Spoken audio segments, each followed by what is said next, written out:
Greetings to you. My name is Tara Brabazon and I'm the Dean of Graduate Research at Flinders University. And my goodness me, have I got a series of vlogs for you. Yes, you. I have nicknamed these the Social Justice Quartet. So let me tell you how we got here. Firstly, I received a request from Deb. Hi Deb, you are a legend. And she asked me to do a vlog on social justice methodologies. Very challenging, very interesting. So just as I was starting the research on that particular vlog, an email popped in. And I think this email, it came from, by the way, one of our students in Darwin. And she'd just been watching, I think, the What's Your Story vlog. And she told me something quite challenging about her own life. She said she was in a bit of a difficult place because she started her PhD in Adelaide and then she went with her partner up to Darwin so he could find a great job and continued her PhD part-time, and they are about to marry. But she expressed to me a great worry, and it was very, very moving. She asked whether the person that started that PhD was actually being lost. And she used the great phrase that always horrifies me. She asked me, can women have it all? And asked if I would do a vlog on that. Now, wow, that one's going to be challenging. Again, I've got research on the floor of my office at home that I'm looking on that. And I am going to try and do a vlog on the PhD, women, and having it all. We'll see how I go. And of course then the saga continues, because on the same day that wonderful lass from Darwin sent me a message, I got a message from John, an email from John. He is a PhD student who is also gay. And by the conclusion of the vlog, he was asking if I would do a video on the nature of being a gay PhD student in a heteronormative university. I was simply in tears at the end of the email. It was so incredibly moving. And John, this one is for you. You're amazing. So I'm going to write that up for you, and I hope it does justice to your courage in sending me that email. Okay, now that's all going incredibly well, but in the week, the working week, after I'd received that email from John and that wonderful lass in Darwin, something bonkers happened in this office, something remarkable, something stunning. It had never happened before, and it will probably never happen again. But 4 remarkable young men, 3 from the harder end of the lab-based sciences and 1 gentleman from empirical social science, individually saw me. Now, they don't know each other, I don't think. They're in very disparate disciplines, but they all came to see me during a 5-day period. And each of them is within 6 to 8 months of finishing their PhD. So it's a really sweet and interesting spot of your candidature. And each of them came to me asking and wanting to get information about how to step off the treadmill of the PhD. So how to get out of what they described as the sausage factory of the post-PhD life. They didn't want to be part of a university anymore. The long hours, the casual work, the fitting in, and just hoping a space might be made for them in the future university system. 2 of them still liked research and discovery, but had no interest in continuing their lives in lab-based environments. 1 gentleman still enjoyed teaching and still liked writing, and 1 of them, remarkably courageous young man, simply wanted a break from everything. He said, look, I'm going to finish this PhD and then I'm never going to step into a university ever again. I'm done, I've had it. Now, all these remarkable young men expressed great love for their partners, and they said, you know what, I want a life. I want a social life, I want leisure, I want to exercise, I want to enjoy myself, and I want to spend time with the woman that I care for. Fascinating. And each of them said to me in different ways, and one of them actually used this quote, and I wrote it down on my iPad: the way universities are set up, it's just not for me, end of quote. So this was absolutely remarkable. So what we did with these young gentlemen is we talked through different trajectories and different pathways that can exist as you leave a PhD program that is much more than these cycles of temporary work or casual work and broken relationships. They simply, and how telling is this, they didn't like the type of academics, researchers and supervisors, the men they were seeing in universities. They didn't like what they were seeing. And instead of seeing their mentors about different ways of being a man, they made a decision to see a 5'2", 40-something woman to talk about what maybe their future might hold. How interesting is that? So all four of these inspirational young men asked if I would do a vlog about men in universities, different ways of leaving a PhD program, and indeed something about what is happening to our men in universities. So for me, part of this is very bittersweet, part of this is a tragedy. So the best and brightest of our universities, our fantastic young men are going, I'm done. I'm out of a university. I don't like what I'm seeing. I'm out. So at the end of this vlog, as always, there's a bit of an advocate element to it. I will have a bit of a stroppy ending to this, so if you'd like to hang with me, let's do this. And what I want to say to you, every single one of you watching this vlog, but also particularly for the young men who are watching this vlog around the world, what I want to say to you is you are spectacular, you are special, you are important, and you deserve to find your own way, your own trajectory, your own pathway through masculinity, through learning, through education, and yes, through our universities. What we have now is not sustainable. We need a different way of doing universities, and that will start with you, whether you're male or female, straight or gay, or somewhere in between these binary poles. And what I want for all of us is all of us together create the best workplace that we can, that isn't simply some sort of leftover of Mad Men or a version of Game of Thrones. So these incidents all happened to me within basically a week. So I decided I'd combine them all into a social justice quartet. And again, I would never consider writing any of these topics. It's down to you, and I thank you for everything that you do. But as a statement and a thank you for those courageous men who came into my office to talk about different futures for themselves and for others, let's start with men, masculinity, and the PhD. And of course there is a fine literature on men and masculinity studies. I've worked in men and masculinity studies for just over 20 years, and there's also some very important work on men, women, leadership in higher education. So that's the literature I'm using and framing today's discussion. So boom, let's do this. Right, now we white folks very rarely think about the pervasive impact of our whiteness on the black populations that we see and meet. We don't think about this face and the impact of moving through life with this face on other people. And similarly, and really not surprisingly, it's very hard for men to think through and understand the pervasive impact of masculinity on women. So just to give you a personal example here, and yes, the shoes are here for a reason. As many of you know, I had my first couple of degrees at the University of Western Australia in Perth, and I used to be one of those terrible people. Remember, I was an historian, so I used to arrive at the library before it would open every morning, and I would leave when it closed every night. So every night I would be walking back to my car, and of course some of you that know the UWA car parks, they're pretty dispersed from the library. So one night I remember leaving the library, and I could hear, because it's cobblestone, and I could hear the click, click, click of my heels moving as I walked to my car park, and that was great. So I could hear myself click, click, click, click, click, walking along the cobblestone. The problem was behind me there was a gentleman's footsteps, the clomp, clomp, clomp, clomp that I was hearing, and his footsteps were faster than mine, and my heart started to move, pump, pump, pump, pump, pump, and I was frightened. Now this guy was probably an absolutely delightful fella. He had absolutely no understanding of the impact of his footsteps on a woman, and that's really the point that I'm making today. Let's throw the shoes away.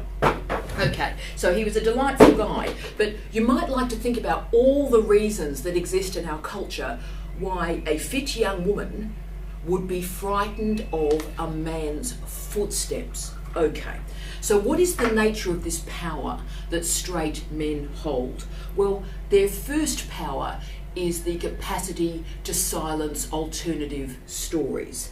They enact both an active and a passive subordination of women and gay men in the workplace, in leisure environments, within families. And of course there is also the sexual oppressions that are activated during colonisation and the female populations of those colonies. The imperial masculinity was a particularly, and is a particularly, destructive one. So all these inequalities are made possible by ignoring the power that men hold. So these remarkable young men that talked to me didn't wish to evade the power that they held. In fact, they wanted to give it away and find a different way of living. Now, Rutherford agrees with them. Rutherford argues that, and quite productively I think, that our whole culture is based on not thinking about men, not thinking about masculinity, and instead of actually dealing with and exploring the nature of being a man, we displace all those discussions onto women. It's about women over there, or it's about the gay community, or it's about the black community. So everything is displaced onto other people, never actually looking at men and masculinity. So masculine heterosexuality is based on the strength of structures and institutions and organisations. And when those structures and organisations weaken, so does masculinity.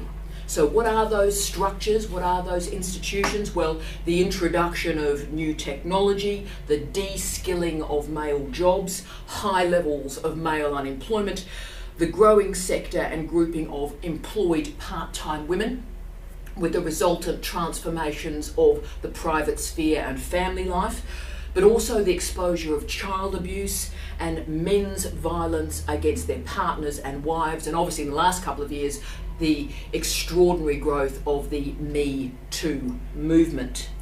Now, this is important. None of these are individual issues or problems. I'm not blaming or talking about individuals here at all. I am talking today about structures and about ideologies. So actually what I'm stating, I'm going to put it out there, and you may disagree with me, and that's cool, but violent men are not nonconformists. They're not deviants. Violent men are over-conformists, over-responding to a particular element of male socialisation. You know that great cliche, boys will be boys? What does that even mean? And that's the point of what we're talking about today. You see, a successful male performance is active, dominating, reasonable, sexually potent with women, oh yes, and of course literate or competent in public sphere activities. But a successful male performance is not, and this is perhaps even more important, passive, supportive, emotional, or competent in private sphere activities. And that's why those 4 young men came to see me actually, because they found the mode of masculinity that's presented in academic life in and out of a PhD program simply not compatible with what they wanted from their life and personal relationships. They didn't want to, and 2 of them actually expressed it as overtly as this, they did not want to work 100 hours a week for 40 years and then die. With stress and anxiety, they wanted a different way of doing life. And good on them for that. They wanted something else, but the problem that we all have is there are very few models of what that something else might actually be. The socialisation of the heterosexual young male scientist is very, very tight, very, very small, and there is a clear narrative in place for those young men. And the way these guys were negotiating that, so they went, I'm out of a university, there's not enough alternatives here, this is not the life I want to live. Now, how incredible is this? And can I say also, it's probably wrong, because the ideal man, the ideal researcher, the ideal scientist, trust me, is not remotely real. If it helps you, masculinity doesn't sort itself out against femininity. We have all that cliche, men and women, right? Masculinity doesn't actually sort itself out against femininity. Masculinity sorts itself out in relation to other masculinities. So in other words, men configure their identity in relation to what they're seeing with other men. So the reason why that men are exposed to a lack of diversity of successful masculinities beyond the heterosexual, procreative, white man in a full-time job is because men are what we refer to in linguistics and social science as the unmarked sign. Unmarked sign. So let me explain to you what this means, okay? Our language, the words we use, our language and our culture is based on marking that which is distinctive or odd or different. So that, for example, is why we have to put the word female in front of engineer. Because when you say the word engineer, the assumption is that that person is, thanks for playing, male. So the only way you can actually change what that word is add a word to it, to mark engineer by saying a female engineer. So women in STEM is an important phrase, but we have to mark STEM because it's assumed that STEM is male. You're with me? So that's why we also talk about women in leadership, because leadership, good stuff. So our culture therefore marks the different, the marginal, but also, yes, the inferior. That's what the marking does. And that works on men as well. So we assume, for example, the person who works at a home is a housewife. But we have to mark that person who is competent in private sphere activities as male because it's so unusual. So that's where you end up with that weird phrase, house husband. And think about the connotations that come along with house husband. So when a word or a category is unmarked, engineer, right? When it's unmarked, that is dominant and that is powerful. And in fact, it's so dominant and powerful, we don't have to think about it too much, yeah? So when I say man, we don't need much else because we all supposedly know what a man is and what a man does. So this is the unmarked sign or the unmarked category. And by the way, it's also referred to as unaffixed masculinity. And that's where is bucket time. Okay, so what I'm arguing today is men and masculinity is a big bucket. So we all think we know what's going on in the bucket, but what we do know is what is in the bucket is really powerful, but we don't actually know necessarily what's in it. And that requires, to really have a sense of the magic of the bucket, that requires us to have a very strong sense of marking all these other groups, like women, like the gay community, like bi, transgender, queer affiliated, non-procreative men. Oh, what's going on there? Men in part-time work, men with caring responsibilities. So basically the bulk of the population outside of the bucket. So this marking and unmarking also configures organisational and institutional expectations, okay? So universities were male-only organisations. Just to give you the clearest example of this, women were only able to gain a degree from Cambridge University in 1947. So that's only a couple of generations ago. Women couldn't even get a degree from Cambridge, okay? And if you read John Henry Newman's The Idea of the University, you'll see there's not a single woman mentioned in the entire book, The Idea of the University. So it is the story of young, brilliant white men who get together and talk with other young, white, brilliant men about higher thoughts. So these guys get together and do knowledge. And then once they leave a university, they go on to manage their estates, become captains of industry, enter the clergy, or indeed run the empire. Bless. So our universities, as you can see, have a history and heritage of being a male-only space. That's what they are. Blokes got together and they did knowledge. Now that means to this day, the structures that exist in a university are geared for young, single men.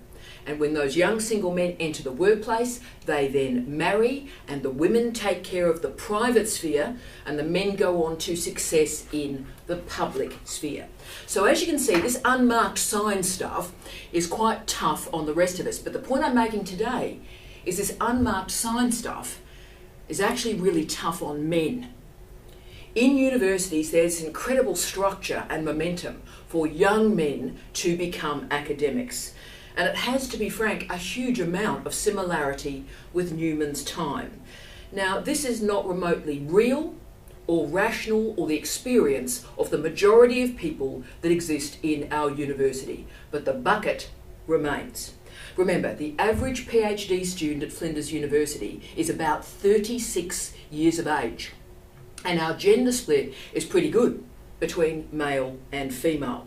But the assumption to this day of our PhD programs is all our students are young, single men working in a lab. And then those young single men that have worked in a lab graduate from their PhD, and then they're prepared to go anywhere in the world tomorrow for a short-term contract that doesn't provide a lot of money, and they'll keep doing the short-term contracts without a lot of money until they might accidentally land on a tenured or tenurable post. So that's the narrative. And you know what? That narrative is true for a minority of a minority of a minority of a minority of a minority of our students. But this unmarked sign category and stuff still continues to perpetuate this narrative that this is what's going to happen to you. It won't. And think about it. If our best and brightest men and women are not getting an opportunity to find a place for themselves, a different way of living, then they're going to do what those four young men are doing. They're going to go, thanks for playing, I'm out, team. And there is no doubt, masculinity is changing. But many of the models of masculinity that exist in our universities are lagged. So this means straight, white, procreative men, married men, are in leadership roles in our universities, not only in Australia, but around the world. And that's what we're seeing as a successful man. But changes are coming. It's coming to the workplace, and it's coming to family life. Now, during the 1930s, moving the bucket, during the 1930s, masculinity was defined through work, promotion, respectability. Working class men were directed towards hard physical labour to attain those goals. Middle class masculinity revolved around white collar achievement. So it was from this depression period, ironically, that the cliche, a man's right to work, emerged. So think about that phrase, a man's right to work.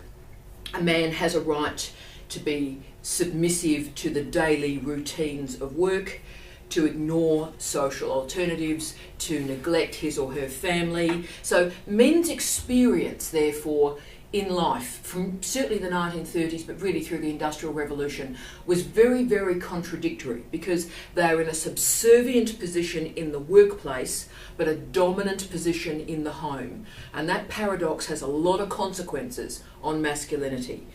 Particularly through the Second World War, women's employment prospects opened up widely. But can I say, what people forget about that story is, of course, those women then returned to the home at the conclusion of the Second World War. But by the 60s, those women were back in the workforce, gaining increasing economic independence and also increasing expectations of men's behaviour, because the breadwinner role was now over.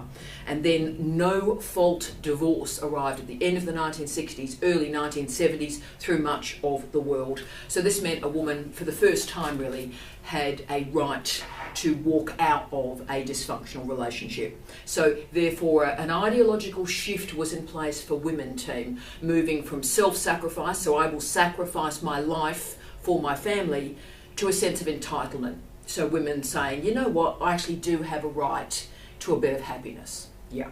So besides the changes in the workforce, family structures are also changing. Not only the patterns of fertility and contraception, obviously the more educated a woman, the fewer children she has. The best contraceptive in the world is a university degree, but also how families operate on a daily basis. So acknowledging men who are gay affirmative, anti-sexist and pro-feminist is one way for men to just think about who they are and what's existing in the world. It's a great reflexive mechanism for men.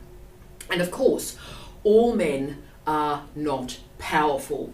Class intervenes very strongly in the conception of masculinity. A few men hold a lot of power, and they serve to exploit not only women and children, but also, you've guessed it, other men. So we are seeing incredibly high rates, particularly in Australia, can I say, of male suicide, anxiety, stress. Also, some research I'm looking at the moment is the self-medication of men and masculinity through alcohol and drugs. So clearly men are suffering from the bucket effect as well. Men are suffering from this unmarking.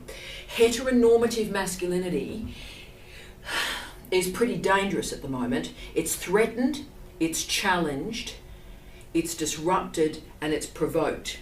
And the problem with brittle heteronormative masculinity is that it shatters, and the shards can kill people.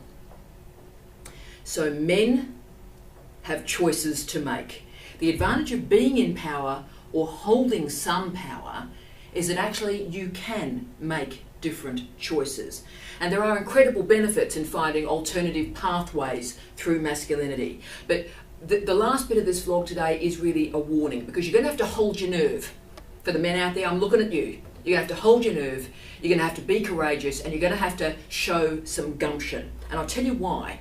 Because there are costs in creating alternative masculinities. There are costs of creating different ways of being a man. And I thought I'd finish off with just a couple examples from my late wonderful husband, Professor Steve Redhead, that may just inspire you to make a difference. So when I met Steve, Professor Steve Redhead, when I met Steve, he was already a professor.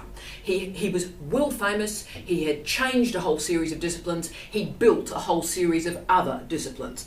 And he argued throughout his life, from when he was a very young man, in his teen years actually, and he used to use this phrase, men's behaviour must be patrolled by feminists and feminism. And he used the word patrol. He used to freak people out. It's like, I'm sorry, men will misbehave. We need to be organised by feminism. We need to be patrolled. Let feminism control us. And he used to say this. He used to get people going in a quite an interesting way. But he made a decision to occupy a different type of masculinity. And that was transformative for thousands of scholars around the world.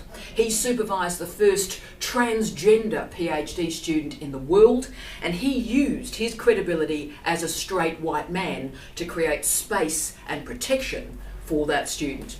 He supervised more women than men through PhD supervision, but I always think his greatest role was the support he gave to thousands of men in universities around the world, gave them courage to be a different type of man. And those men are now professors and heads of department, and indeed even vice-chancellors around the world.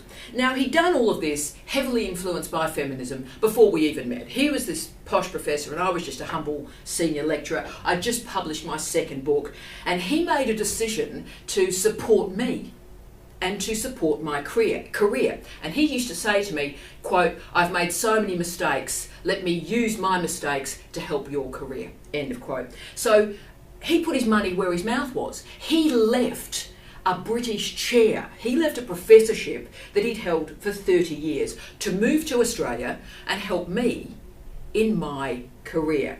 And of course he realised very quickly when he moved to Australia that it was a profoundly sexist place, and actually I probably wouldn't be a professor here. So he said, right, we're out of here.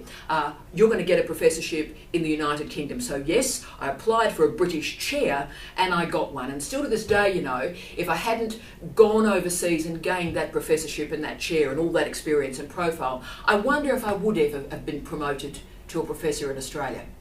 Interesting issue. So we left because he said, there's nothing going on here. We'll have to leave to get you the career that you deserve, and we did. And we left Australia. It was brilliant, it was weird, it was extraordinary, it was strange, but hell, we had a good time. And then he said, right, time to come back. So we then returned to Australia, and I again had a leadership role in an Australian university. But the funny thing about returning to Australia this time is it was Steve that was treated really badly by other men. Now, there are many reasons for that. Part of it was certainly intellectual jealousy, yeah, for sure. But increasingly, and this was the brilliantly fabulous proxy for the state of Australian higher education, really. Increasingly, people didn't know who he was because Australian academics were doing very little reading. And of course, that was either intentional or not, but again, the nature of Australian universities, sadly at the moment, and the reason why we're tumbling down the rankings, is because we're occupying ourselves in local mode. So we're terribly interested in what's happening in Adelaide or Melbourne or Darwin, and not actually what's happening in the rest of the world. And you know, I want every single one of you to commit to the planet. Stop working in local mode. You are an international scholar. Lift. Come on, bring it. Okay. So it was really funny, particularly when we moved to Adelaide and to Flinders, because it was other male academics, straight, white, male academics, who were saying to me, and I heard it so often that actually it became sort of a mantra, "Oh, I believe your partner, Tara, is publishing a new book." And that would have been said to me 15, 20 times when Theoretical Times was coming out. Now, what was interesting is, you notice, Steve Redhead didn't have a name. He was my partner. So he was becoming a marked sign. So male academics disrespected Steve because his wife was a senior academic, and what sort of man would accept a secondary role to his wife? How amazing is this? So if someone, this is the lesson for you all, if someone as senior and famous as Steve Redhead is undermined by other Australian straight men, then what is going to happen to the rest of you? And that's what we have to work through. Now, can I say, Steve just laughed at all of this. He just laughed like a banshee, actually. He laughed and laughed and laughed, and he used the old Tony Wilson line when people would be saying, "Oh, I believe you're Tara's partner," or "Oh, I believe you've got a new book coming out." He would say, "If you get it, fine. If you don't, that's okay. But maybe you should read more." Bless him. So Steve, of course, he was a big man, 6'2", 15 stone, big guy, one of the brightest people on the planet, and he had a great sense of himself, of his strength, who he was as an intellectual, who he was as a scholar, and therefore he focused from that position of power to the feminist task of doing what he believed was the most important work in Australia at the moment, and that was ensuring that the standards in a doctoral program are maintained. We took this job because we did not want to dumb down Australian universities anymore. We had to stand for something, and we made a decision to come here and ensure that a PhD remains at international standard, and he did everything he could to support that. So needless to say, upon his death, the international response to Steve's death created a fair amount of confusion amongst male Flinders academics, and they sort of are coming up to me and saying crazy stuff like, "Oh, I didn't realise he was as well known as that. Oh, I didn't know he was quite as famous or as important as that." Bless. To which I, of course, replied the Tony Wilson line, "If you get it, fine. If you don't, it's okay. But maybe you should read more." Boom. So, for all the great men in our PhD program at Flinders, but all the great men around the world in PhD programs, this is what I want for you. I want you to have choices, have a sense of who you are and what is important to you. Don't live the narratives that other people have written for you. Do not do that. Do not live the expectations of other people. One man, one courageous, brilliant man like you can occupy a different space and can change our universities. Men have power, yes, but you know what? You can use it in different ways. Our universities can change, and yes, they will change. Many of us, as we move around the world, will see those changes. So casual work will become common, contract work will become common. We know all of that. But that also creates spaces for different ways of living. And also, can I say, different ways of being a man. What I would say to you is you are an amazing scholar. You are an amazing man. And we will all gain with you finding alternative pathways through knowledge, through universities, and through masculinity. I wish you love, light, and peace. Tea out.